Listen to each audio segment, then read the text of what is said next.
अगर खबरें आपको पसंद आए तो वीडियो को लाइक करके चैनल को सब्सक्राइब जरूर करें।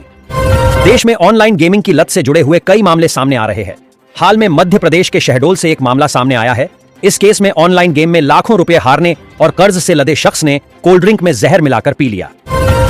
मुख्यमंत्री डॉक्टर मोहन यादव ने कहा कि आजीविका मिशन से जुड़ी महिलाएं गांव और प्रदेश की अर्थव्यवस्था को मजबूत बना रही हैं। उन्होंने बताया कि 65 लाख से ज्यादा महिलाएं समूहों से जुड़ी हैं और लाखों दीदियां लखपति बन चुकी हैं। होली पर अब घर जाना हुआ आसान। भोपाल से इन जिलों के लिए चलेंगी 4 जोड़ी स्पेशल ट्रेनें। होली के त्योहार को देखते हुए भारतीय रेलवे ने बड़ा फैसला लिया है। त्योहार पर यात्रियों की भीड़ देखते हुए भोपाल मंडल से अलग अलग शहरों के लिए 4 जोड़ी स्पेशल ट्रेनें संचालित की जाएंगी। Indore Ujjain greenfield 4 lane road अब एलिवेटेड नहीं बल्कि जमीनी स्तर पर बनेगा। मुख्यमंत्री डॉक्टर मोहन यादव ने कहा कि निर्माण में किसान हित सर्वोपरि रहेगा और प्रभावित किसानों को उचित मुआवजा दिया जाएगा। कहीं आंधी तूफान, कहीं ओले गिरने के आसार। प्रदेश के इन 4 जिलों में बारिश का अलर्ट। मध्य प्रदेश का मौसम इन दिनों मानो आंख मिचोली खेल रहा है। भोपाल समेत कई जिलों में तेज धूप देखने को मिली है तो कई जिलों से आंधी बारिश की खबरें सामने आ रही है। ऑनलाइन सट्टेबाजी के खिलाफ बड़ी कार्रवाई। पुलिस ने 3.29 करोड़ के लेन देन का खुलासा। ग्वालियर और कटनी जिलों में पुलिस ने अलग अलग कार्रवाई करते हुए ऑनलाइन क्रिकेट सट्टा संचालित करने वाले गिरोह का भंडाफोड़ किया है। करोड़ के बैंक रण में धोखाधड़ी का खुलासा। ईएडब्ल्यू ने दर्ज की एफआईआर। ईओडब्ल्यू को 12 जून 2019 को भोपाल निवासी दीपक भावसार से लिखित शिकायत प्राप्त हुई थी।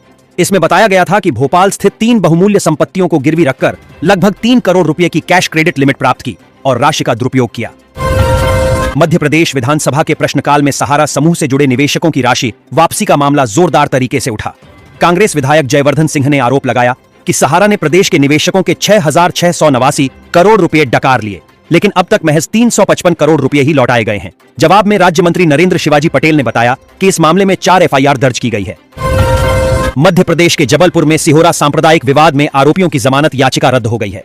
मामले में पुलिस ने मुस्लिम समुदाय के 49 आरोपियों को गिरफ्तार किया था, जिसको लेकर आरोपियों की जमानत याचिका जेएमएफसी न्यायालय कोर्ट में लगाई थी, लेकिन कोर्ट ने इसे रद्द कर दिया है। जबलपुर में 5 अफगानी घुसपैठियों की 10 मार्च तक न्यायिक रिमांड दमोह में बनवाए थे। फर्जी पासपोर्ट। मध्य प्रदेश के जबलपुर में 5 अफगानी घुसपैठियों को एटीएस कोर्ट में पेश किया गया। सुनवाई के बाद कोर्ट ने घुसपैठियों को 10 मार्च तक न्यायिक रिमांड पर भेज दिया है। जबलपुर में 3 साल में 22,000 से ज्यादा टीबी मरीज, 541 मौतें। जागरूकता और समय पर इलाज ही बचाव। जबलपुर जिले में टीबी मरीजों की पहचान के लिए करीब 6 लाख लोगों की स्कैनिंग की गई, जिसमें पिछले 3 वर्षों के अंदर 22,000 से अधिक मरीज सामने आ चुके हैं।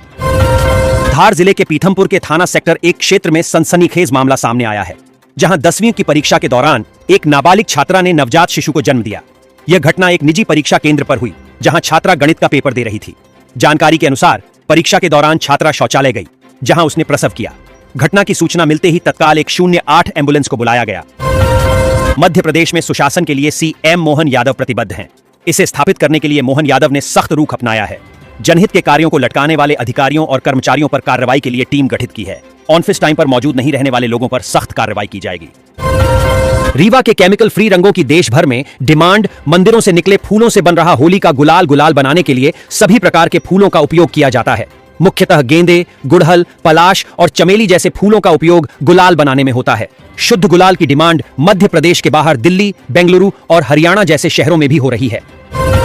मध्य प्रदेश के ग्वालियर में एक अजीबोगरीब मामला सामने आया है, जहां बेटी ने भागकर शादी रचाई तो पिता बुलडोजर बाबा बनकर दामाद के घर पहुंच गया। बेटी के पिता ने घर पर जेसीबी चलवाकर पूरे मकान को जमींदोज कर दिया। पुलिस ने आरोपियों के खिलाफ मामला दर्ज कर जांच शुरू कर दी है। परिवहन मंत्री बोले, हड़ताल पर बस ऑपरेटरों के बीच भ्रम की स्थिति। 16,000 बसों की जरूरत, चल रही 14,000। मध्य प्रदेश में नई परिवहन नीति के विरोध में निजी बस ऑपरेटरों ने 2 मार्च से अनिश्चितकालीन हड़ताल की चेतावनी दी है। मंत्री राव उदय प्रताप ने कहा है कि ऑपरेटरों में भ्रम है और सरकार बेहतर व व्यवस्थित परिवहन व्यवस्था लागू करने के लिए प्रतिबद्ध है। 70 महीनों में 715 कैदियों की मौत, 36 ने की आत्महत्या। जेलों में क्षमता से ज्यादा बंदी शिक्षा के क्षेत्र में भी पहल की गई है। वर्ष 2025 में विभिन्न कक्षाओं में 1007 बंदियों ने अध्ययन किया। 550 बंदी हिंदी राष्ट्रभाषा परीक्षा में शामिल हुए। 6,646 बंदियों को साक्षर बनाया गया। सरकार का कहना है कि इन प्रयासों का उद्देश्य बंदियों का पुनर्वास और उन्हें मुख्य धारा से जोड़ना है। ग्वालियर मुरार इलाके में एटीएम के भीतर चल रही एक चालाक ठगी का खुलासा हुआ है। सदर बाजार स्थित एटीएम में एक युवक लोगों की सहायता करने का नाटक कर उनके कार्ड बदल रहा था। शक होने पर मौजूद लोगों ने उसे दबोच लिया और पुलिस के हवाले कर दिया। ग्वालियर बरेठा टोल प्लाजा पर हुई सनसनीखेज फायरिंग की घटना का पुलिस ने पर्दाफाश कर दिया है। 2 दिन पहले नेशनल हाईवे 719 पर स्थित टोल बूथ पर हुई अंधाधुंध गोलीबारी से इलाके में दहशत फैल गई थी। अब इस मामले में पुलिस ने 2 युवकों को गिरफ्तार कर पूरी साजिश का खुलासा किया है। विधानसभा में सड़कों पर घूम रहे निराश्रित गौवंश का मामला उठा। विपक्ष के विधायक अजय सिंह ने गौवंश का ध्यानाकर्षण लगाया। निराश्रित गौवंश के सवाल को लेकर पशुपालन मंत्री लखन पटेल ने कहा, अजय सिंह ने इस पर ध्यानाकर्षण लगाया था, निराश्रित गौवंश पर चिंता व्यक्त की थी। एमपी में 201 करोड़ खर्च, न निवेश न रोजगार। इंडस्ट्रियल मीट पर सरकार के जवाब से उठे सवाल। पिछले 3 साल में हुई ग्लोबल इन्वेस्टर्स मीट पर सरकारी खजाने से कुल 201 करोड़ 85,31,000 रुपए खर्च किए गए, लेकिन इससे न तो रोजगार और न ही निवेश हुआ। मुख्यमंत्री मोहन यादव ने अधिकारियों और कर्मचारियों की समय पर उपस्थिति सुनिश्चित करने के लिए विशेष छापामार कार्रवाई के निर्देश दिए हैं। इसके लिए वल्लभ भवन, विंध्याचल और सतपुड़ा कार्यालयों का रिकॉर्ड एकत्रित किया जाएगा। मध्य प्रदेश के सिवनी जिले के पीएम श्री स्कूलों में सरकारी योजनाओं के नाम पर बड़े पैमाने पर अनियमितताओं का मामला सामने आया है। प्राथमिक जांच में खुलासा हुआ है कि जहां स्कूल में लगभग 200 छात्र दर्ज हैं, वहां 400 थाली मध्याह्न भोजन का बिल लगाया गया। इतना ही नहीं, 4,000 रुपये कीमत का साउंड बॉक्स 44,000 रुपये में खरीदे जाने का मामला भी सामने आया है। भोपाल का बड़ा तालाब लगातार अतिक्रमण की जद में है। कैचमेंट एरिया में लगातार अवैध प्लाटिंग, अवैध अतिक्रमण और कब्जे किए जा रहे हैं। बड़े तालाब के संरक्षण और अतिक्रमण मुक्त करने के लिए टास्क फोर्स गठित की गई है। बड़े तालाब को अतिक्रमण मुक्त करने की कार्रवाई की जाएगी। छिंदवाड़ा इंस्टाग्राम पर दोस्ती के बाद मुल्ताई के 2 युवकों ने छिंदवाड़ा आकर पार्टी के बहाने युवती को होटल में बुलाकर बारी बारी से गैंगरेप कर दिया। दोनों युवक उसे नशे और बेसुध हालत में छोड़कर फरार हो गए। हालांकि पुलिस एक आरोपी को गिरफ्तार कर लिया, जबकि दूसरा फरार है। इंदौर में डीपफेक तकनीक के माध्यम से ठगी का एक बड़ा मामला सामने आया है। यह तथ्य भी उजागर हुआ है कि बदनामी के डर से कई प्रभावशाली लोग डीपफेक ब्लैकमेलिंग का शिकार होने के बावजूद रिपोर्ट दर्ज नहीं कराते हैं। 3 तलाक के खिलाफ सख्त कानून बनने के बावजूद भी 3 तलाक के मामले कम नहीं हो रहे हैं। ताजा मामला जबलपुर का है। यहां पर व्हाट्सएप पर वॉइस मैसेज भेजकर एक शौहर ने अपनी बीवी को 3 तलाक दे दिया। इस वॉइस मैसेज में पति ने केवल तलाक तलाक तलाक शब्द का इस्तेमाल किया और शादी का पवित्र बंधन खत्म कर दिया। पीड़ित महिला ने अपने पति के खिलाफ आधारताल थाने में मामला दर्ज कराया है। एआई से किशोर का वीडियो बनाकर माता पिता को दी धमकी, कहा गला काटकर मार देंगे। 1 लाख वसूले माता पिता के मुताबिक उनका 16 वर्षीय बेटा 2 फरवरी को कोचिंग के लिए घर से निकला था, लेकिन वापस नहीं लौटा। अगले दिन अज्ञात बदमाशों ने वीडियो कॉल कर बच्चे को बंधक बनाने जैसी स्थिति में दिखाया और खुद को अपहरणकर्ता बताते हुए परिवार को डराना शुरू कर दिया। भोपाल में किसान महाचौपाल को लेकर मुख्यमंत्री डॉक्टर मोहन यादव ने राहुल गांधी पर तीखा हमला बोला और कहा कि आरोप लगाने से पहले उन्हें अध्ययन करना चाहिए। उन्होंने कांग्रेस पर अंतर्राष्ट्रीय मंचों पर देश की उपलब्धियों के बजाय राजनीतिक एजेंडा चलाने का आरोप भी लगाया। मध्य प्रदेश में वक्फ संपत्तियों को लेकर एक बड़ा खुलासा हुआ है। विधानसभा में पेश सीएजी, नियंत्रक एवं महालेखा परीक्षक की ताजा ऑडिट रिपोर्ट 2018 से 23 के अनुसार प्रदेश में 77 करोड़ की जमीन पर वक्फ बोर्ड का कब्जा है। जांच में शामिल 81 संपत्तियों में से 41% वास्तव में सरकारी जमीन निकली, जिनमें स्कूल, पुलिस थाना, वन भूमि और यहां तक कि बैंक में गिरवी रखी जमीनें भी शामिल हैं। मध्य प्रदेश के खरगोन जिले के झिरन्या विकास खंड के शिवना प्राथमिक स्वास्थ्य केंद्र पीएचसी में बुधवार सुबह स्टाफ के अभाव में एक प्रेग्नेंट महिला ने अस्पताल के बाहर ही एक बालिका शिशु को जन्म दे दिया। घटना को लेकर सीएमएचओ खरगोन ने मेडिकल ऑफिसर और 2 अन्य स्टाफ के विरुद्ध कार्रवाई की है। मध्य प्रदेश में होली पर यदि आप बस से कहीं जाने की सोच रहे हैं तो ऐसे में आपकी परेशानी बढ़ सकती है। दरअसल सरकार की नई परिवहन नीति का विरोध में मध्य प्रदेश के 55 जिलों में 2 मार्च होलिका दहन के दिन से बसों की हड़ताल होगी। आपको बता दें, इसमें प्रदेश की 20,000 बसें शामिल होंगी।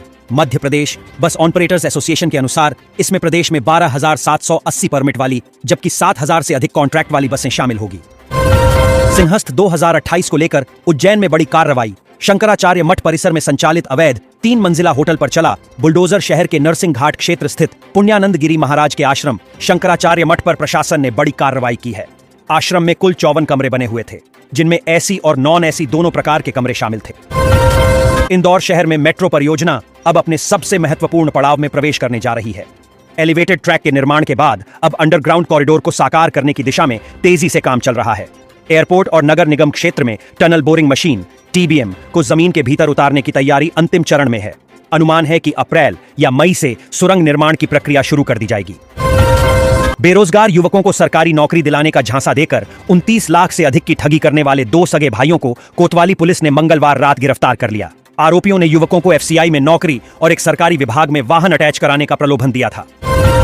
होली के अवसर पर बढ़ती यात्री संख्या को देखते हुए पश्चिम रेलवे ने रतलाम मंडल से होकर 3 जोड़ी विशेष ट्रेनों के संचालन का निर्णय लिया है। इनमें इंदौर हजरत निजामुद्दीन, मुंबई सेंट्रल काठगोदाम और मुंबई सेंट्रल कानपुर अनवरगंज के बीच विशेष सेवाएं शामिल हैं, जिससे त्योहार के दौरान यात्रियों को सुगम यात्रा सुविधा मिल सके। ग्वालियर हाईकोर्ट का बड़ा फैसला। अभ्युदय जैन हत्या मामले में मां को किया बरी। निचली अदालत के सभी संज्ञान निरस्त हाईकोर्ट की ग्वालियर खंडपीठ ने अलका जैन के खिलाफ दर्ज एफआईआर और निचली अदालत द्वारा लिए गए संज्ञान को निरस्त करते हुए उन्हें पूरी तरह निर्दोष घोषित कर दिया है। मध्य प्रदेश में साइक्लोनिक सर्कुलेशन और ट्रफ लाइन के असर से मौसम का मिजाज लगातार बदल रहा है। बीते 2 दिनों के दौरान प्रदेश के 20 से अधिक जिलों में तेज आंधी और बारिश देखने को मिली, जबकि कुछ इलाकों में ओले भी गिरे। इस असामान्य मौसम का असर गेहूं और चने की खड़ी फसलों पर पड़ा है। भोपाल धर्मांतरण मामला अमरीन के घर से चलता था, पूरा नेटवर्क, ब्लैकमेल और दबाव की साजिश भी उजागर। नया खुलासा, भोपाल में अमरीन के घर से अनैतिक रैकेट संचालित होने का खुलासा हुआ है। युवतियों को झांसा देकर शोषण और ब्लैकमेल के आरोप भी लगे हैं। कई युवकों से भी वसूली की बात भी सामने आई है। सीहोर जिले के आष्टा इलाके में एक चौंकाने वाली और सनसनीखेज घटना सामने आई है। बीमारी से बचाने के लिए पिलाया गया हल्दी का घोल ही 61 भेड़ बकरियों की मौत का कारण बन गया। राजस्थान से आए पशुपालकों का दावा है कि बाजार से खरीदी हल्दी में मिलावट थी। प्रशासन ने सैंपल जांच के लिए भेज दिए हैं। आदिवासी अंचलों में इन दिनों भगोरिया हाट की धूम मची हुई है। कल धूलकोट में हजारों लोग इस मेले में उत्साह के साथ जुटे। पारंपरिक वेशभूषा, ढोल मांडल की थाप और होली की तैयारियों के बीच पूरा क्षेत्र उत्सवमय माहौल में डूबा नजर आया। भोपाल के मिसरोद इलाके में साध्वी रंजना दीदी की गाड़ी पर हमला हुआ, जिसमें पीछे से आई कार के युवकों ने तोड़फोड़ और अभद्रता की। पुलिस ने मामला दर्ज कर जांच शुरू कर दी है। भोपाल में लोक शिक्षण संस्थान विभाग ने आदेश जारी किया है कि यदि कोई शिक्षक लगातार 7 दिन तक बिना सूचना अनुपस्थित रहता है तो उसकी सेवा समाप्त की जा सकती है। स्कूल शिक्षा मंत्री राव उदय प्रताप ने कहा कि यह कदम शिक्षा व्यवस्था में अनुशासन मजबूत करने के लिए उठाया गया है और विद्यार्थियों के भविष्य से किसी भी तरह की लापरवाही बर्दाश्त नहीं की जाएगी। मध्य प्रदेश विधानसभा में बुधवार को बेसहारा गौवंश और फसल नुकसान के मुद्दे पर चर्चा हुई। ध्यानाकर्षण की सूचना पर पशुपालन मंत्री लखन पटेल ने सरकार की कार्य योजना स्पष्ट करते हुए कहा कि अगले 2 वर्षों में सड़कों पर आवारा गौवंश की समस्या को काफी हद तक समाप्त कर दिया जाएगा। मंदसौर शहर के वाईडी नगर थाना क्षेत्र में पुलिस ने एक किराए के मकान से भारी मात्रा में संदिग्ध केमिकल बरामद कर बड़ी कार्रवाई की है। प्रारंभिक आशंका है कि उक्त केमिकल का उपयोग मादक पदार्थ बनाने में किया जाना था। पुलिस ने मौके से 1886.6 किलोग्राम तरल पदार्थ जब्त कर एक आरोपी के विरुद्ध एनडीपीएस एक्ट के तहत प्रकरण दर्ज किया है। प्रदेश में धर्मांतरण और लव जिहाद के मामलों को लेकर राजनीतिक बयानबाजी तेज हो गई है। इस मुद्दे पर बीजेपी विधायक रामेश्वर शर्मा ने कड़ा रुख अपनाते हुए आरोप लगाया कि कुछ मुस्लिम युवक हिंदू बेटियों को प्रेम जाल में फंसाकर उनका शोषण करते हैं और वीडियो बनाकर ब्लैकमेल करते हैं। विधानसभा में लोक निर्माण विभाग की 13,000 करोड़ की अनुदान मांगों पर चर्चा के दौरान मंत्री राकेश सिंह ने कहा कि सत्ता पक्ष और विपक्ष दोनों की अपने अपने क्षेत्रों के प्रति जवाबदेही है, इसलिए इंफ्रास्ट्रक्चर विकास को व्यवस्थित और वैज्ञानिक आधार पर आगे बढ़ाया जा रहा है। मध्य प्रदेश के पन्ना जिले में लोकायुक्त सागर टीम ने ग्राम पंचायत चौपरा के सरपंच जगत आदिवासी को कपिलधारा योजना में कुएं निर्माण के लिए 11,000 रिश्वत मांगने पर 5,000 की पहली किस्त लेते रंगे हाथ पकड़ा। आरोपी पर भ्रष्टाचार निवारण अधिनियम के तहत मामला दर्ज हुआ। विधानसभा बजट सत्र के दौरान कांग्रेस ने मास्टर प्लान को लेकर सरकार को घेरा। नेता प्रतिपक्ष उमंग सिंघार ने आरोप लगाया कि मुख्यमंत्री और मंत्रियों के बीच समन्वय की कमी के कारण भोपाल, इंदौर सहित बड़े शहरों का मास्टर प्लान 1.5 साल से लंबित है, जिससे अवैध निर्माण को बढ़ावा मिल रहा है। 2 मार्च से एमपी में निजी बस ऑपरेटर अनिश्चितकालीन हड़ताल पर 1.5 लाख यात्रियों के प्रभावित होने की आशंका। मध्य प्रदेश में निजी बस संचालकों ने नई परिवहन नीति के विरोध में 2 मार्च से अनिश्चितकालीन हड़ताल की चेतावनी दी है। यदि हड़ताल होती है तो करीब 1.5 लाख यात्रियों का आवागमन प्रभावित होगा। ट्रक दुर्घटना में दोनों पैर गंवाने वाले जबलपुर निवासी चैतन्य चोपड़ा से बीमा क्लेम दिलाने के नाम पर एजेंट अमित कुमार ने 50 लाख रुपए दिलाने का झांसा देकर करीब 5.44 लाख रुपए ठग लिए। क्लेम नहीं मिलने पर पीड़ित ने शिकायत दर्ज कराई। पुलिस ने मामला दर्ज कर आरोपी की तलाश शुरू कर दी है। मध्य प्रदेश के मुख्यमंत्री डॉक्टर मोहन यादव ने सरकारी कार्यालयों में कर्मचारियों की लेटल तीफी को लेकर सख्त कार्रवाई के निर्देश दिए हैं। भोपाल स्थित वल्लभ भवन, विंध्याचल और सतपुड़ा भवन में छापामार कार्यवाही कर जांच करने के निर्देश दिए हैं। भोपाल में 2026 की होली को लेकर भद्रा और चंद्र ग्रहण के कारण असमंजस रहा, लेकिन ज्योतिष गणना के अनुसार 2 मार्च की रात 12:50 से 2:02 बजे के बीच भद्रा के पुच्छ काल में होलिका दहन सबसे शुभ रहेगा। 3 मार्च को चंद्र ग्रहण होने से इस दिन रंग नहीं खेला जाएगा और रंग भरी होली 4 मार्च को मनाई जाएगी।